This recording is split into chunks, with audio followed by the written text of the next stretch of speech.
Hello, seafood friends. You're listening to Catch the Current, the coolest seafood podcast out there from the team at Undercurrent, bringing you everything from the boats to the boardrooms, breaking down the news, spilling a little industry fish oil, and sharing the shark market insights you need to know. I'm Amanda Buckle. And I'm Lauren Castiglione.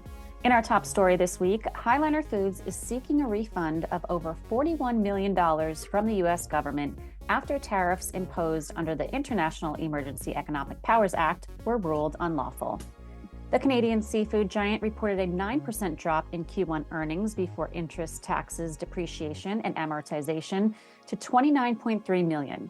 The drop in EBITDA was caused by higher raw material costs, including tariffs on select species, elevated promotional activity, unfavorable product mix, and supply chain challenges due to limited availability of supply, particularly in the company's key whitefish species, the company said. But with the U.S. Supreme Court ruling in February of this year, which concluded that the tariffs imposed by U.S. President Donald Trump under the IEEPA were unlawful, Highliner is hoping to recover some of the tariffs collected. In fact, it's looking at a whopping $41.3 million, which is said it paid in related tariffs during that period. Much of that was related to raw material imported from China, which is currently subject to a 45% reciprocal tariff until November 10, 2026, unless President Trump decides otherwise. The company has already started filing refund claims under the phased administration process launched last month by US CBP. The company said that the potential refund could be significant. However, recovery of tariffs is not a certainty. So if anything is recovered, it would be reflected in that quarter's earnings report. Moving along, we're globetrotting today as we talk about some of the big stories to break in seafood this week. And our next stop is the UK, where fish and chip shops are freaking out because cod supplies are getting squeezed from basically every direction imaginable. This story is kind of wild because it's not just one problem. It's quotas, it's sanctions, inflation, supply chain chaos, and changing trade flows. The seafood bingo card is basically full here. Undercurrent reported this week that so far, Icelandic supply has held strong as the UK outbids the Spanish and US markets in 2026. Although they are paying through the nose at $17.89 per kilogram in February, while US buyers paid $15.24 per kilogram. The big picture, though, is that UK imports of frozen cod fillets have dropped sharply in 2026, with just 6,516 metric tons arriving in the UK in the first 2 months of the year, compared with over 9,155 tons last year. The supply of Icelandic, Norwegian, and Faroese cod has become more important to the fish and chip industry since the EU and Norway sanctioned Russian seafood companies Naribo Holding and Merman Seafood last spring over alleged state-sponsored espionage in European waters. The UK did not sanction the companies, but Russian ships are banned from docking in British and European ports, cutting off the direct supply route. Some Russian cod is now redirected through China to the UK, but suffers a loss in quality on the way because it must be double frozen. Check out the show notes to read the full story. And now joining us to talk about what's going on in another whitefish market at the moment is Undercurrent Editor-in-Chief Tom Seaman. So Tom, what's going on with pollock at the moment? Yeah, well, this was definitely the big story from the Seafood Expo Global show in Barcelona, which seems like a long way away, but it was only in late April. And I don't think the dynamics in the market have particularly moved since, from speaking to sources. So yeah, going into the show, pollock was definitely a big talking point. The pollock prices are rising quite rapidly, and it's a very interesting time into the market. So going into the show, the Russian and US single frozen PBO pollock blocks were effectively sold out. No kind of additional volume available from A season. And that was exacerbated by USA season production running about 17.5% down. So they were below even the previous year. And then that left Chinese double frozen blocks as the only significant volume going into the show, which created a very interesting dynamic, I would say. Just before the show, we issued our April price assessment for Chinese, Russian, and US pollock blocks, which was it's just the way this is timed. We do it on the third Thursday of each month. So it would have been interesting to have done it during the show, but there's just the timing of the assessment. That assessment on April 16th took the Chinese double frozen pricing to a new all-time high. And then when you factor in the freight the cold storage, and then the 13.7% duty, which the EU applies on top of any Russian origin material. The price for the Chinese product was above the levels agreed in a season for Russian and US, which is an extremely unusual situation because usually the single frozen trades at a higher level and kind of sets the price. So, and that level, the Chinese pricing is kind of at, if you take a like for like, apples to apples duty paid price, is above the highest price we've ever recorded for single frozen pollock, which was at the end of 2022 during COVID. So at the show, I'd say the atmosphere was pretty intense in the sector. Before the show, buyers were hoping that the pricing would be kind of somewhat reasonable, but then I think during the show that hope evaporated, and each day I was hearing pricing moving up by $100 per metric ton, it seemed. And I'd say, by the ending of the show, I'd heard of, spot deals happening, which were $200 to $300 above our April assessment. So like, even in that space of a week, it was revealed that pricing had moved up. This is obviously for very small volumes because most of the volumes were sold out. So moving into May, and this is still the current situation. The timing of the show is like right before China's May Day holiday, right? Like that. So that timing's got to factor into some. Yeah. So I went off on holiday for that, which has then kind of delayed certainly trade in the H&G market a bit. And then actually this week, Russia was on a holiday, which was a holiday to celebrate the end of World War II. So Russia's been off. So there's been a little bit of a slow trade in the H&G market because of the Chinese holiday and then also because of the Russian holiday. So that H&G is obviously going into the double frozen blocks, and the H&G price is at an all-time high. Like we've never, we keep using this chart in stories, and the current price is like, $800 above the previous high price or something. It's kind of the crazy image to use, but you've got to subscribe to a pro account to get access to that. So hope you go and do that. But it's a really interesting time in the market, and it's going to see. The position we're at now is that usually around this time, early May, there would be B season contracts would have been agreed because this all happens in advance. So the B season starts for Russia. It technically starts tomorrow on May the 15th, but no one will be out fishing until late May, early June because all of the vessels are in shipyards being kind of, repaired and stuff. So from what I understand, no one will really be going out fishing properly until early June. The US B season starts in June too. So yeah, there's a little bit of there would normally be contracts agreed before that with the big European and US customers too. But obviously Europe's the biggest market for the pollock fillet blocks. And that isn't happening at the minute. Obviously the buyers would love for there to be contracts, but the dynamic in the market is very much with the sellers. And so they're holding off and, holding the line on the prices that they want, which, will be all-time highs, and basically saying to the buyers, take it or leave it, I think is kind of the way it's working. And we're going to move well above the previous peak for pricing, which was at the end of 2022 from the way things are going. And then, people in the pollock market will know that 2023, the prices basically tanked. The prices were diving all through 2023. And I think bottomed out midway through 2024. But what people generally feel like is that, now is a very different time now. It's kind of a structurally different time in the market. At that point, buyers were overstocked, and then demand softened because you had this situation where, everybody was stocking up on retail products because of the COVID lockdowns. And then that started to release. People started to go out again, eat in restaurants. Retail demand dropped, and obviously these frozen supply chains mean that stock gets built up, and so the market corrected down very sharply. The one thing that people seem to be wary of is obviously the price for the finished products in the retail in Europe, particularly in Germany. That's the biggest market for fish fingers or fish sticks, as you say in the US, and other products like that. And the Germans are quite, it's fair to say, cost conscious with food.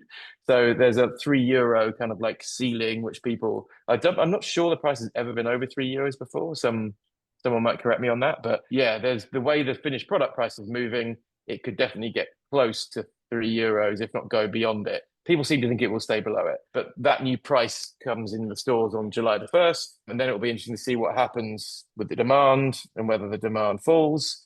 But then you've got these kind of structural things in the market, like increased US demand, which obviously Lauren will know more about. But the US market is taking much more because of these bans on Russian products. You've got the USDA bids, which you've also covered, Amanda, taking up much more volume. You covered a story recently about Captain D's using pollock again, and so there's the increased QSR demand in the US too. And then in Europe, you've got the pool of potential Russian vessels is reducing because the EU is not giving licenses to new Russian vessels, and the Russians keep building new vessels. So these new vessels come in, they replace a vessel with an EU license, and it's a real problem that now the EU industry is really trying to kind of get the Commission to resolve this, or like let some of the new Russian vessels have licenses. But obviously, politically, it's difficult because it seems like they're pandering to Russia. And then you had sanctions on this Naribo company last year in Europe, and they're a big pollock producer. So that took maybe 10,000, 12,000 tons out of the supply for the European market. And so none of these factors existed in 2023 when the price previously tanked. So I guess you'd generally say that the potential floor is much higher than it was then. So yeah, we'll be doing my next price assessment on these pollock fillet blocks is next Thursday. So yeah, I'm sure everyone's going to be eagerly awaiting that. It's such an exciting topic to cover, but that will be coming out next Thursday. So I'll be kind of checking in more with sources, from really tomorrow and next week, and finding out, where people are at for that. So that'll be published next Thursday. Yeah, Lauren and I, we actually are going to talk about this a little bit later in the show about U.S. retail, but yeah, prices for pollock in April, they went up 11% year on year to $5.12 a pound. Shoppers, when you look at the top 5 frozen species, I mean, pollock was still one of the top ones for U.S. retail, but dollar sales decreased 6.8% and pounds sold was down 16%. Yeah, that's interesting. It does show the sort of the price sensitivity of it as a product, and it's being caused, I guess, by the US having less available product available because of the bans on the Russian product, and Russia and the US the main producers, so there's only US volume available for that market. But what you're seeing in the US wholesale pricing, Lauren, is that it's moved up a bit, right? But I didn't actually check. I mean, you basically hit on all the factors that we're seeing. Leading into the 2026 bee season, you kind of have to take a look at how the year started off, because we're in a much tighter position than a lot of people expected maybe 6 or 8 months ago. A big part of that, like you mentioned, USDA program kind of cleared out any remaining 2025 bee season inventory. So that tightened up replacement availability pretty quickly. At the same time, the industry was kind of dealing with biological challenges that was manifesting in smaller fish, uneven catches, storms, weaker fillet yields. And then on top of that, some of the 2025 quota was left uncaught. So we were in a really tight position starting off. So heading into the 2026 bee season negotiations, everything is still pretty firm. Inventories are tight. Sellers are holding the advantage. They've got a little bit more leverage right now, like you mentioned, Tom, and prices are trending higher into 2026 bee season. But we're still seeing those prices solidified as we inch closer to the start in June. So, not everybody's set yet, but we'll be reporting new prices as things are solidified. Now, Tom, since we have you on here, and we didn't get to talk to you the other week after Barcelona, but one of the big stories to break from Barcelona involved, seafood giant Cook. Yeah, so I managed to get an interview with Glenn Cook, which was great because we've not done one in person for quite some time. I think, Jason Hoffman did the last one in Canada maybe a year ago or longer. But yeah, it was really great to meet with Glenn in person and get an insight on what they're thinking with their large acquisition in Europe, which they're close to closing. It's still not closed, which is for Avramar, which is one of the largest bass and bream producers based in Spain. It's also got a big operation in Greece. And it was a bit of a tussle Cook had to acquire the company with Aquabridge, which is kind of a Middle Eastern investment company that was seemed to be in the box seat. And then, the whole situation in the Middle East seemed to then be the kind of nail in the coffin of their, attempt to acquire it. And Cook has emerged as the kind of winning party in this process. But he was telling me about that deal, that a big part of the rationale for it, which I thought was very interesting, is the kind of growing demand in the US market for bass and bream, and part of that is being driven by the general shortage of whitefish. You mentioned higher pricing, and you mentioned the pollock pricing there. It's kind of just a lot of prices are moving up, and the reason for that is that supply on lots of stuff is short. Atlantic cod, Pacific cod, pollock too, and that's kind of part of the rationale of this deal. And then also, which was, that was the main part of the interview, was really to kind of actually get him to talk about that. And he said that when the acquisition closes, they'll have around 60,000 tons of bass and bream. In fact, no, 80,000. I think Avramar is 60,000 and Cook's currently doing about 20. So it's a very kind of interesting move from them to become one of the biggest players in this sector. There's maybe one or two Turkish companies that could be bigger, but yeah, they'll certainly be up there when this deal does close. Then I spoke to him also about their M&A aspirations in salmon, because obviously they're the largest producer in North America. They're also in Chile. They're in Australia. They're also in Scotland too. So they're present in a lot of the big production regions, but they're not present in Norway. And yeah, he actually kind of spoke openly about their acquisitive intentions in Norway, but said that they're very interested in acquiring a company in Norway, which is the world's biggest salmon producing country, but they need to do something big. So he was talking about something around the 25,000 ton mark, because the smaller companies, it's very hard for them to be able to compete with the big Norwegians, because they can pick up those smaller companies and they've got synergies with them, so they can afford to pay a higher price. But Cook needs to do something more impactful, which who knows? There might be something coming on that this year, because there's several Norwegian companies kind of in play. One in particular called Massaval, which is kind of openly up for sale, and it's somewhere in the range of 20 to 30,000 tons in production. So yeah, we'll see what happens with that. But it was very interesting to hear him talk about that. Cook's definitely not done when it comes to M&A, and it's going to be very interesting to see where that company is in a year, 5 years, 10 years time, because I think the family business, and he's generating a huge amount of profit from the salmon business that they have. Salmon being so strong, and they can use that to invest in more salmon farms, but also other sectors, and building up the company. Thanks, Tom. Now moving along, Indian seafood giant Captain Fresh has announced it will launch a new domestic retail arm in partnership with Alana Group, taking a 49% stake in the newly minted Indian Retail Alliance. Under Captain Fresh's retail brand Chop Serve, the venture aims to open 4,000 stores in India across standalone shops, shop-in-shop outlets, and food service channels. The new entity aims to, and I quote, organize India's fragmented protein industry. And I didn't know this, but the Indian market now comprises less than 10% of Captain Fresh's revenue. The company's growth has been driven by a string of international acquisitions, including Sensi, Coral, and Freemi, but it continues to operate in nearly every coastal state of India, supplying close to 2,500 businesses. Alana is India's largest exporter of branded processed food products, with a 160-year heritage in the country, and hopes to inspire trust in the Indian Retail Alliance. Alana is best known for its chicken processing and will hold the other 51% of the Indian Retail Alliance. The venture is another step in Captain Fresh's ambition to generate $1 billion in annual revenue.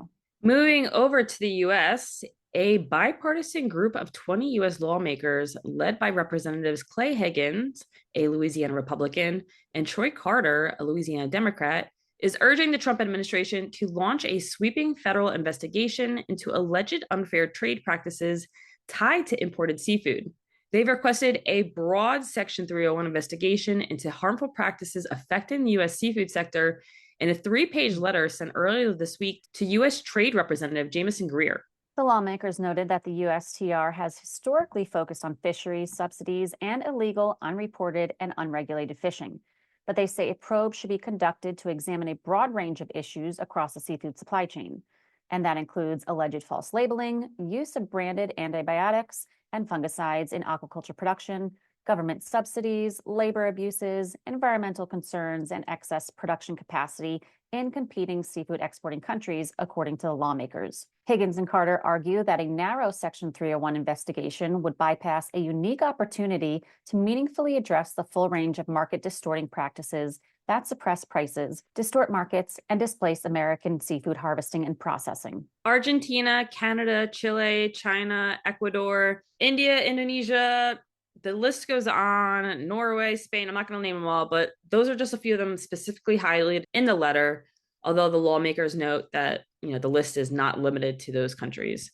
But really important to note here is that the letter comes nearly 2 months after the USTR announced the initiation of Section 301 investigations into alleged unfair trade practices in 16 countries, including several major seafood producing nations, and a separate investigation of 60 countries on accusations of producing goods with forced labor. The probes under Section 301 of the Trade Act of 1974 give the administration firmer ground to advance Trump's tariff agenda after duties previously imposed under the International Emergency Economic Powers Act were shot down by the U.S. Supreme Court.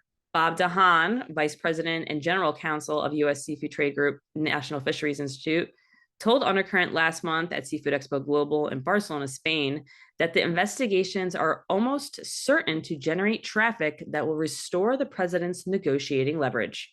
But DeHaan also noted that previous Section 301 actions had little to do with seafood, and similarly, the current investigations are also not seafood focused.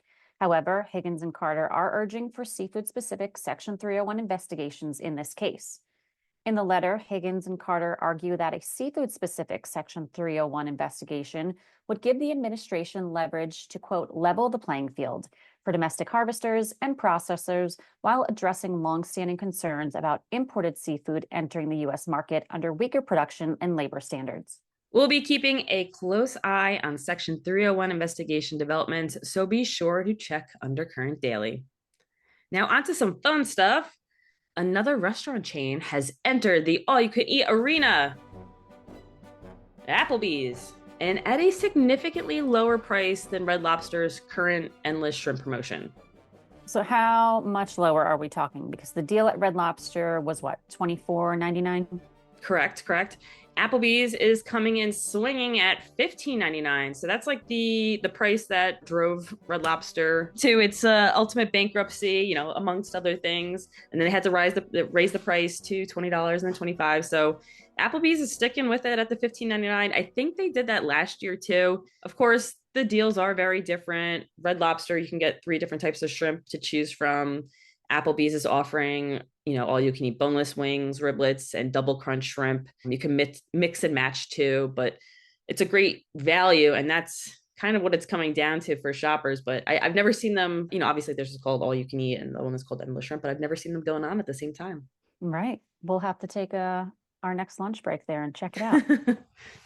So this leads us to our final story. An early Easter put a damper on seafood retail sales in April, according to the latest seafood retail report from 210 Analytics.